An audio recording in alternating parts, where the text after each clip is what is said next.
Rasulullah ya di maljah alaika salawatullah abdun bil bad yartaji lasmal atab jud bil jawab marhaban qad qabalna. Yuk, jumpa lagi dengan NU Batam Menyapa. Kali ini bersama saya Muhammad Arfa. Pemirsa, di studio kita sudah kedatangan salah satu kiai muda, kiai yang cukup familiar di Kota Batam. Selamat datang Gus. Apa kabarnya? Alhamdulillah sehat. Kalau di pesantren jamak kita sebut dengan Gus. Lengkapnya Gus Ahmad Mujib Zain, Ketua Lembaga Dakwah Nahdlatul Ulama Provinsi Kepulauan Riau. Baik Gus, sebelum saya masuk terlalu jauh ke persoalan Muharram dan beberapa tradisi yang mengikutinya, ada salah satu fenomena yang cukup menurut saya, walaupun ini tidak terlalu besar di media, tetapi bagi Islam konvensional ini cukup menjadi catatan dan perhatian. Begini Gus, kemarin pemerintah dan tentunya MUI sudah menetapkan satu Syawal, satu Muharram itu Minggu.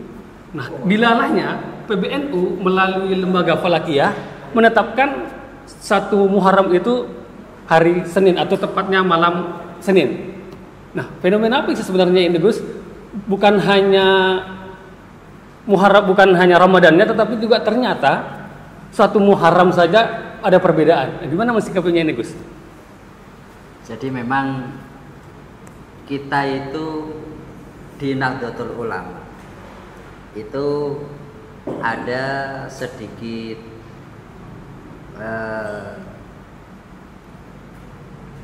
sebuah gimana ya, jadi posisinya begini, kalau kita memakai ilmiah konsekuensinya adalah ya seperti yang ada di PBNU. Jadi Nahdlatul Ulama itu kan memakai ru'yah. Kita ketika Idul Fitri, kita ketika bulan Ramadan, bahkan dalam penetapan Dzul Hijjah, itu kita konsisten dengan ru'yah. Yang ini pada saat Ramadan, pada saat Idul Fitri, semua warga NU mendukung. Yang memakai hisab itu seakan-akan dipandang, wah ini nggak NU gitu. Muhammadiyah gitu ya. Muhammadiyah gitu. Tapi ketika saat satu Muharram, semestinya kan konsistensi ini kita jaga, di mana kita memakai ru'yah. Ternyata di masyarakat kita itu lebih cenderung memakai hisab, yakni sebuah kalender yang ditetapkan sebelumnya. Akhirnya pada hal ini di teknis saja bermasalah. Tapi sebetulnya kalau secara ilmiah sudah selesai. Ketika kita membahas perdebatan antara ru'yah dan hisab di Ramadan, di Idul Fitri, sebetulnya pembahasan itu juga terjadi pada saat penetapan satu Muharram kemarin. Maka saya sempat bercanda dengan teman-teman. Alhamdulillah tahun ini satu tahunnya cepat sekali. Karena maghrib kemarin saya doa akhir tahun, maghrib besok doa akhir tahun lagi. Satu tahun itu seperti itu. Jadi itu kalau menurut saya itu menjadi satu PR kita sebetulnya. Kalau memang kita konsisten dengan ru'yah, konsekuensinya ya seperti itu. Artinya nunggu penetapan dari PBNU berarti Gus ya? Nunggu isbat dari PBNU melalui sidang isbat dari ru'yah di berbagai daerah. Seperti itu. Oh, jadi tetap di daerah juga melakukan sidang-sidang isbat ya Gus ya? Jadi kan isbat yang dilakukan itu kan didasarkan pada ru'yah di berbagai daerah. PC-PC hanya mungkin itu tidak terekspos atau tidak sefamiliar ketika penetapan Ramadan ya Gus ya? Jadi pada dasarnya Nahdlatul Ulama itu kan organisasi besar, di mana pengurus cabangnya itu sudah merata, dan dari PC-PC itu mereka melakukan ru'yah saat terjadinya satu Muharram. Ternyata nggak dilihat hilal, maka konsekuensinya ya Senin, bukan akad tapi Senin. Kenapa? Konsekuensi daripada hilal tidak terlihat berarti ya kalau dalam hadis fa'akmilu al-iddah, sempurnakan bulan menjadi 30 hari. Konsekuensi ilmiah kita begitu. Jadi sebetulnya kalau secara ilmiah sudah selesai, itu hanya dalam tataran teknis kita belum terbiasa mengaplikasikan ilmiah yang ada pada bulan Ramadan pada saat Idul Fitri ke selain bulan-bulan itu. Oh, seperti itu. Artinya perbedaan itu hal yang biasa sih sebenarnya. Itu biasa itu, bahkan dari saudara-saudara kita kan menganggap itu biasa saja. Karena Ramadan dengan Muharram itu sangat berbeda sekali. Satu contoh ketika Idul Fitri itu taruhannya adalah orang yang meyakini besok Idul Fitri berarti besok haram puasa. Ya, persis. Orang yang meyakini besok masih Ramadan wajib puasa. Dan itu yang satu haram puasa, yang satu wajib puasa. Tapi kalau satu Muharram itu kan tidak seperti itu. Ya. Yang puasa dapat tapi kan ada amalan-amalan yang kita kerjakan di malam-malam itu, Gus. Ya, ada, tetapi ini tidak sampai setaraf kewajiban di antara haram. Ya, seperti itu. Baik, Gus. Nah, saya kemudian coba masuk ke tradisi-tradisi beberapa penyelenggara malam tahun baru Islam itu, Gus. Nah, kalau kita di Jawa kita kenal Grebek Satu Syuro yang kemudian kita tahu bahwa ini sudah level nasional dan beberapa TV juga kan menyiarkan itu. Ada yang sedekah gunung dan sebagainya, Gus. Nah, tetapi kan beberapa kalangan itu melihat ini sebagai sesuatu yang mubazir, sebagai sesuatu yang apa sih terlalu berlebihan.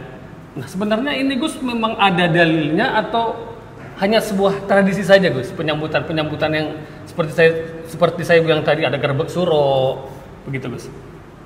Jadi kita itu di Nahdlatul Ulama kan salah satu misinya adalah menjaga adat istiadat yang telah berjalan di masyarakat selama tidak bertentangan dengan syariat.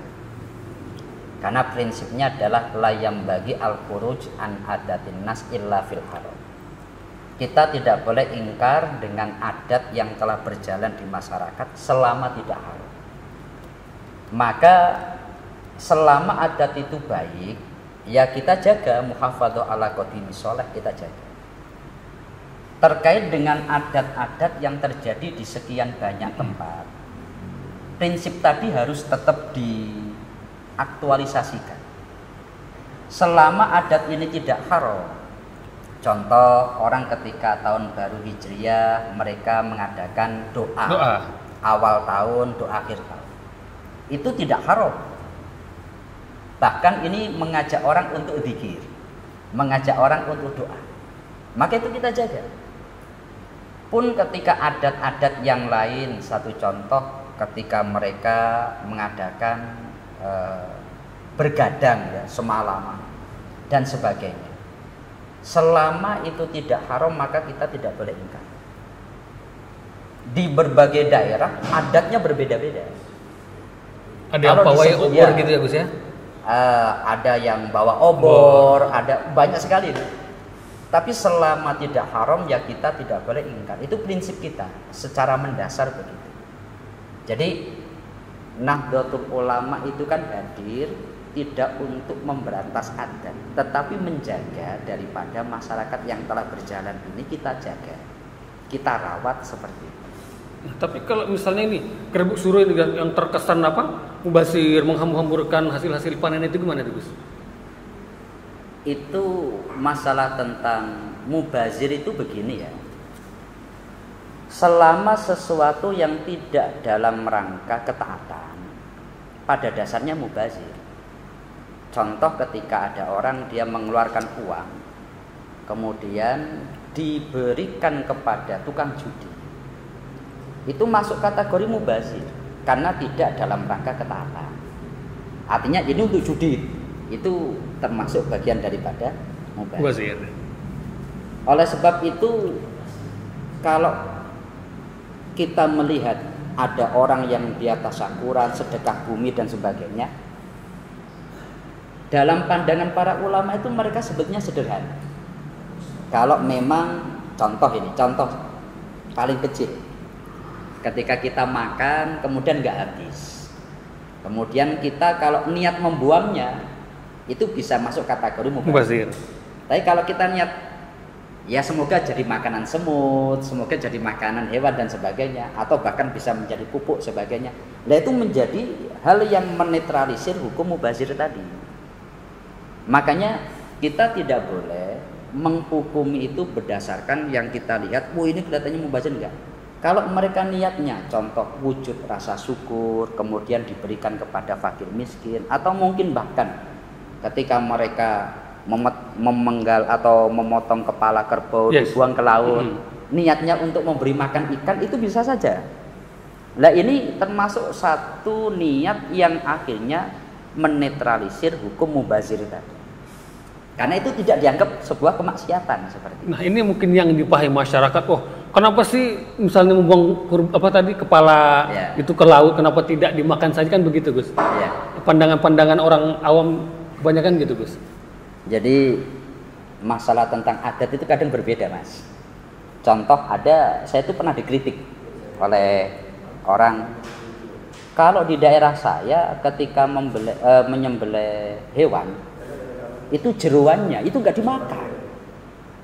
Jeruan itu apa tuh Gus? Jeruannya seperti perut, usus, ya itu nggak dimakan, itu dikubur karena itu tempat kotor.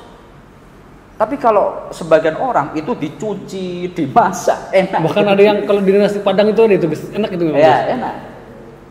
Lah ini umpamanya kita melihat hukum, itu kamu kubur, kamu memubazirkan perkara. Ya tidak bisa seperti itu. Makanya kembali bahwasanya niat daripada orang-orang tersebut itu yang menjadi dasar yang kita berhak menghukum. Kalau kita hanya berbicara melihat dari zahirnya, maka ini malah nanti menimbulkan fitnah. Itu artinya bahwa tradisi-tradisi yang sudah mengakar di masyarakat itu oleh NU tetap dipelihara ya Gus ya? Tetap dipelihara selama tidak unsur haram itu dipelihara. Bahkan kita itu kan juga bisa menawarkan solusi-solusi. Contoh, kalau dalam konteks kita masyarakat Batak, ketika zakat fitrah itu adatnya itu malah pakai uang, ya kan? Ya. Padahal kalau di madhab Syafi'i itu adalah nggak boleh, nggak sah. Tapi adat ini jaga zakat fitrah pakai uang. Dalam hal inilah maka perbedaan pendapat itu menjadi rahmat bagi umat. Ikhtilafu ummati rahmat. Makanya kita dalam hal ini warga Nahdlatul Ulama tidak boleh mudah menjustifikasi satu adat yang terjadi di tengah-tengah masyarakat seperti itu. Apalagi ketika itu hanya dilihat secara kasat mata Gus ya, dilihat misalnya di beberapa akun-akun media sosial gitu Gus ya. Apalagi itu kalau media sosial kan hanya potongan-potongan saja. Baik Gus. Nah saya coba melihat tahun baru Islam ini agak unik. Kenapa Gus? Kenapa gini? Peringatan tahun baru Islam itu gaungnya tidak semegah penyerahan tahun baru Masehi yang kita tahu ada band, ada dangdutan dan sebagainya Gus. Nah di sini saya coba sodorkan 2 pertanyaan Gus. Yang tadi soal gaun yang tidak semegah. Nah yang kedua, kok saya tidak melihat anak-anak muda itu bilang Happy New Year 1 Muharram. Itu gimana tuh Gus? Kita itu melihat tahun baru adalah bagian daripada ibadah. Maka tidak bisa standar orang awam itu untuk mengukur apa yang menjadi pandangan para alim, para ulama. Contoh ketika kita di tahun baru mengadakan doa awal tahun, doa akhir tahun. Kita ketika Idul Fitri kita malah bersilaturahmi. Kita ketika Idul Adha kita itu berbagi daging-daging hewan kurban. Dan ini berbeda dengan sebuah perayaan-perayaan di luar Islam. tradisi-tradisi luar Islam ya Gus? Di sana itu mereka lebih ke euforia, lebih ke pesta pora. Kalau kita enggak, memaknai hari tersebut sangat berbeda sekali. Dimana ketika kita tahun baru itu kita anggap sebagai sebuah langkah baru untuk menjadi lebih baik. Ini adalah sebuah pandangan daripada sahabat Umar bin Khattab. Pada masa jahiliyah dulu, orang itu ya menjadikan Muharram itu sebagai tahun baru. Kemudian seiring berjalannya waktu, dulu itu mereka menganggap tahun itu tidak memakai angka tapi memakai kejadian. Makanya kalau ditanya Nabi lahir tahun berapa, itu tidak dijawab. Pertanyaannya adalah Nabi lahir tahun apa? Karena tahun itu ditandai dengan kejadian, bukan dengan angka. Maka ada namanya tahun robohnya Ka'bah, tahun gajah, dan seterusnya. Lalu pada masa Umar bin Khattab itu terjadi miskomunikasi antara Umar dengan gubernur-gubernurnya, di mana Umar ketika memberikan sebuah instruksi untuk melakukan satu program, yakni pada bulan Sya'ban, gubernurnya itu tanya, Sya'ban tahun ini atau tahun kemarin gitu. Kalau tahun kemarin berarti sudah terlambat kan? Kalau tahun ini berarti ya nanti. Akhirnya Umar itu mengumpulkan para sahabat-sahabat yang senior yang mereka memang termasuk sahabat-sahabat dekat dengan Rasulullah. Terjadilah sebuah musyawarah, di mana musyawarah itu mereka melihat bahwa harus ada perubahan. Perubahan ini yakni tahun yang tadinya dengan kejadian dirubah dengan angka. Setelah sepakat, lalu meletakkan angka 1 itu di mana? Para sahabat berdebat lagi. Ini ada di dalam kitab Al-Bidayah wa Nihayah karya Imam Ibnu Katsir, riwayat. Para sahabat itu berdebat. Ada yang mengatakan hari lahirnya Nabi kita hitung sebagai angka 1 Hijriah. Tapi mereka menganggap nanti sama seperti Nasrani, di mana hari 1 Masehi itu adalah dianggap sebagai hari 1 Masehi lahirnya Nabi Isa alaihissalam. Lalu ada yang mengatakan bagaimana kalau hari wafatnya Rasulullah? Maka para sahabat semua menolak, karena itu hari kesedihan kita. Kalau tahun Hijriah 1 ditandai pada hari wafatnya, tahun wafatnya Nabi, maka berarti seperti mengabadikan tahun kesedihan. Maka pada saat itulah Ali dia punya pandangan bahwa bagaimana kalau Hijriah tanda 1 tahun 1 diletakkan pada saat Nabi hijrah. Nabi hijrah itu ditandai tahun 1. Tetapi Nabi itu hijrahnya di bulan Rabiul Awal, bukan bulan Muharram. Seperti kita rayakan ini Gus. Tahun baru kita kan bulan Muharram, sedangkan Nabi itu hijrahnya bulan Maulid, bulan Rabiul Awal. Maka para sahabat sepakat untuk tahun 1 ditandai pada tahun Rasulullah hijrah, tetapi untuk pergantian tahun itu seperti sebelumnya, setiap Muharram dianggap pergantian tahun. Nah, semangat daripada itu dengan kita adanya Hijriah itu berarti adalah semangat hijrah Rasulullah, di mana ketika Rasulullah beliau saat di Mekah diintimidasi, beliau ini betul-betul dikekang dan sebagainya. Bahasa sekarang itu dipersekusi Gus. Dipersekusi ya seperti itulah. Dipersekusi. Tapi dengan hijrah itu menjadi berkembang, ada kemajuan, ada sekian banyak perkembangan. Maka semangat itulah yang kita bawa dalam tiap kita tahun baru hijrah. Seperti itu. Dan itu kemudian melatar belakang tidak ada euforia yang berlebihan ya Gus. Tidak ada. Jadi semangatnya itu adalah murni ibadah. Makanya event hari-hari besar Islam itu Anda perhatikan, muaranya atau pondasinya adalah ibadah, bukan pesta pora tapi ibadah.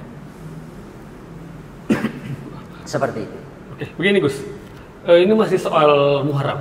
Iya. Kita tahu bahwa di bulan Muharram ini ada beberapa masyarakat yang memang itu tidak dilarang berpergian, kemudian juga dilarang ngunduh mantu, Gus. Iya. Itu gimana, Gus? Nah, kalau bahasa anak keren sekarang, ada nggak sih dalilnya nih, Gus? Jadi kalau itu adalah adat yang salah, itu adalah kepercayaan yang salah. Tapi kita bisa menemukan referensinya. Pada bulan Muharram itu kita tahu tanggal 10-nya disebut hari Asyura. Nanti saya akan coba masuk sedikit ke Ya. situ, Gus. Hari Asyura itu adalah hari yang sangat bersejarah dalam sejarah agama-agama. Jadi tidak hanya Islam, sejarah agama-agama. Karena Nabi Adam, beliau itu diampuni kesalahannya pada hari Asyura. Nabi Nuh selamat setelah terumbang-ambing di lautan hari Asyura. Nabi Yunus keluar dari perut ikan hari Asyura. Nabi Yusuf, beliau itu ketika dibuang kemudian beliau selamat itu hari Asyura. Sampai Nabi Musa, beliau itu diselamatkan dari Fir'aun dan tenggelamnya Fir'aun itu hari Asyura. Hanya saja setelah Rasulullah, Nabi itu memiliki cucu bernama Husain. Husain itu wafat, dipenggal, dibunuh, itu juga hari Asyura. Maka hari Asyura itu adalah hari di mana wafatnya cucu Rasulullah Sallallahu Alaihi Wasallam. Hingga kalau menurut orang-orang Syiah, hari Asyura itu adalah hari di mana mereka kadang mencambuki dirinya, sampai berdarah, menyakiti dirinya. Itu dianggap sebagai hari kesedihan.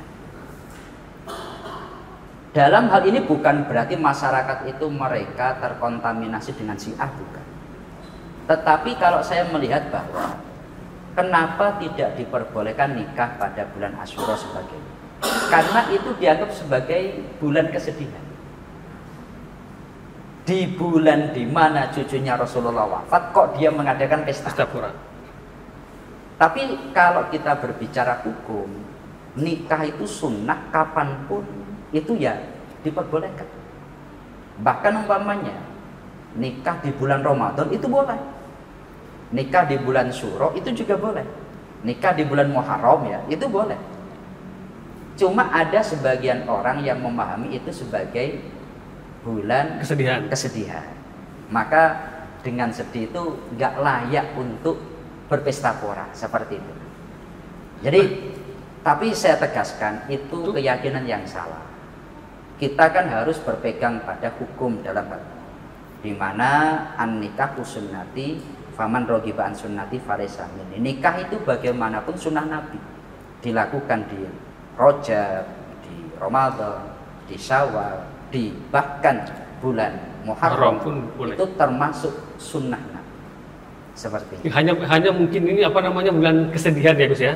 Ya ada sebagian orang yang menganggap itu sebagai bulan kesedihan. Nah tadi sudah disinggung sedikit soal Asyura ini, Gus. Ya. Nah kalau tadi memang sampean bilang kalau di Syiah sana ada yang sampai mencampur bahkan membuat darahnya mengalir begitu, Gus. Nah tapi kan di kita itu ada juga tradisi namanya bubur Asyura, Gus. Ya. Nah itu bisa nggak sedikit diceritakan kepada pemirsa kita bagaimana sejarahnya bubur Asyura ini, Gus? Jadi kalau saya memahami bubur itu makanan ya, artinya makanan. Itu ada satu kitab pegangan kita di pesantren namanya kitab I'anatul Thalibin Syarah kitab Fathul Mu'in. Ketika menjelaskan tentang Muharram itu adalah Nabi Nuh, beliau ketika turun dari kapal dengan 80 orang yang selamat itu, ternyata stok bahan makanan itu menipis. Karena menipis, akhirnya Nabi Nuh itu berinisiatif untuk udah kita masak saja. Dimasak, dibuat ya bubur, bubur. Kemudian ini diberikan kepada semua orang. Dalam hal ini bubur Asyura itu, kalau dalam pandangan ulama-ulama kita, itu adalah mengikut sebagaimana yang ada pada Nabi Nuh alaihissalam. Tetapi dengan referensi itu tidak hanya bubur pada dasarnya. Makanya orang kalau pada hari Asyura disunahkan membuat makanan diberikan kepada fakir miskin sebagainya. Karena ini mengikut tradisi daripada tidak hanya Nabi Muhammad, bahkan Nabi Nuh alaihissalam. Jadi saya melihatnya begitu. Bukan berarti bubur itu satu hal yang spesial, enggak, tapi saya melihatnya itu adalah makanan. Sama seperti yang dilakukan Nabi Nuh alaihissalam. Seperti. Jadi tradisi ini yang mengakar sampai ke atas ya Gus ya? Jadi ini bagian kalau kita tanya apakah ada referensinya seperti, maka kita temukan itu di kitab I'anatul Thalibin itu. Pada saat hari Asyura Nabi Nuh membuat makanan dan dibagikan kepada orang lain, dibagikan kepada orang-orang yang ikut di perahu Nabi Nuh. Nah ini kan konsepnya sama. Ketika dia membuat bubur dimakan bersama kan begitu. Maka ini adalah satu hal yang kalau kita urut-urut, kalau kita lihat ke atasnya itu ada. Dulu Nabi Nuh juga seperti itu. Melakukan seperti itu Gus. Ya. Masih menyangkut soal Asyura ini Gus. Ya. Ada orang kan juga puasa Asyura 10 Muharram itu Gus. Nah tetapi kan saya yakin nanti ini di beberapa kalangan bahkan nanti di Twitter akan ribut ini. Apa sih puasa Asyura itu? Nggak ada itu, nggak pernah ada itu. Itu gimana itu Gus? Yang puasa Asyura ini Gus? Kalau ada orang mengatakan tidak ada puasa Asyura itu dia kurang baca saja. Bahkan dasarnya itu kan dari Bukhari Muslim. Saya ulangi ya.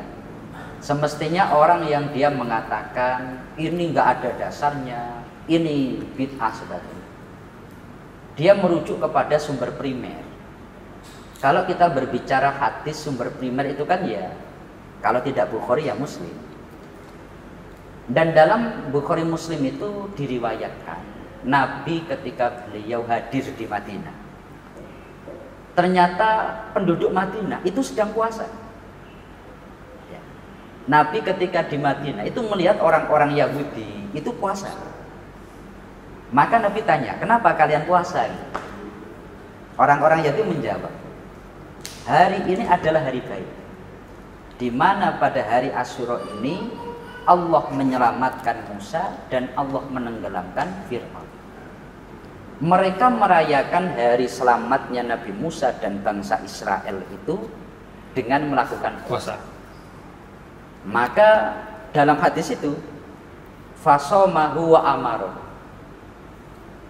Nabi akhirnya puasa pada hari Asyura dan Nabi memerintahkan sahabat untuk puasa pada hari Asyura.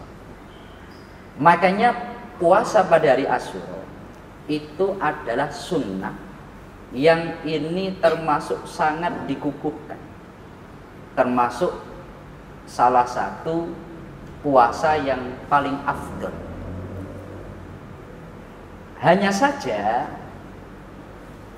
karena kita juga ada hadis Nabi man tasyabbaha biqaumin fahuwa minhum. Orang yang menyerupai satu kaum maka dia ya masuk kategori atau golongan kaum itu. Di dalam kitab-kitab fikih tidak hanya puasa di Asyura-nya.